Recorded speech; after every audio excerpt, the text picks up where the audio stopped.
ऊन लागले पोरं थांबले नाहीत, पाऊस आलाय पोरं थांबाय नाहीत, कुठे राहण्याची व्यवस्था असो नसो, जेवण असो नसो चालत आहे आणि मोठ्या ताकदीनं लोक चालत आहेत. आणि ही बाबासाहेबांची आम्ही लेकरं आहोत, बाबासाहेबांची अवलादी आहोत. कुणी रोखण्याचा प्रयत्न केला आम्ही थांबणारे नाहीत.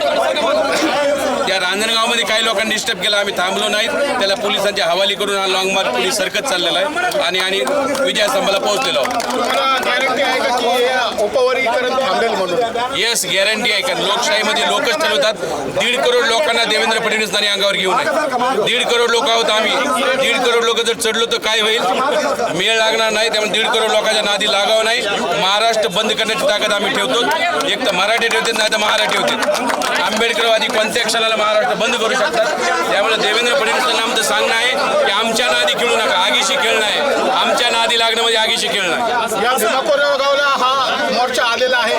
या ठिकाणी जे काय घडलं होतं तर या ठिकाणचं महत्त्व आणि मोर्चाला कशा प्रकारे ताकद मिळत आहे? नाही, भीमा कोरेगाव आम्ही ज्यांचे वंशज आहोत. आमच्या पूर्वजांनी पेशवाई काढलेली आहे. जर आमच्या पूर्वजांनी पेशवाई काढलेली आहे तर आधुनिक पेशवाई काढायला काय आम्हाला वेळ लागणार नाही. त्यामुळे लोकशाही मार्गाने आम्ही आंदोलन करत आहोत. सरकारला आमचं 1.5 करोड लोकांच्या वतीने सांगणं आहे, उपवर्गीकरण रद्द करा. उपवर्गीकरण रद्द झाल्याशिवाय हे आंदोलन कदापि थांबणार नाही. आमच्यामध्ये फूट पाडू नका. आम्हाला कुणालाही वर्गीकरण मान्य नाही. जर 58 जाती म्हणत आहे ते वर्गीकरण तर कुणासाठी करायला लागलात आणि कुणी मागणी केली ती तुम्हाला की तुम्ही स्वतःहून हे करायला लागलात? सुप्रीम कोर्टाने कराच म्हणलेलं नाही आहे, करू शकता. आणि एवढ्यात तुम्हाला कंड आहे तर मग ते गुजरातमध्ये का करीनात तुम्ही? उत्तर प्रदेशमध्ये का करीनात? मध्य प्रदेशमध्ये का करीनात? बंगालमध्ये का करीनात? सुप्रीम कोर्ट काय तिथं लागू होत नाही काय? अरे ते करा नाही सांगितलेलं, करू शकताय. आणि करायचं असेल तर इम्पेरिकल डाटा लागतो. कोणताही डाटा? इम्पेरिकल डाटा सरकारकडे काही डाटा फिटा काही नाही आहे. सरकार जाणीवपूर्वक आमच्यासोबत एक सगळा खेळ खेळायला आहे. आनंद बदर कमिशनचा रिपोर्ट जाहीर करा म्हणतो, का करीना? ते जाहीर रिपोर्ट करावं ना. दूध का दूध पाणी का पाणी होईल. आम्हाला म्हणता तुम्ही खाल्लं. अरे कुणी खाल्लं एकदा सरकारनं जाहीर करावं रिपोर्टनुसार.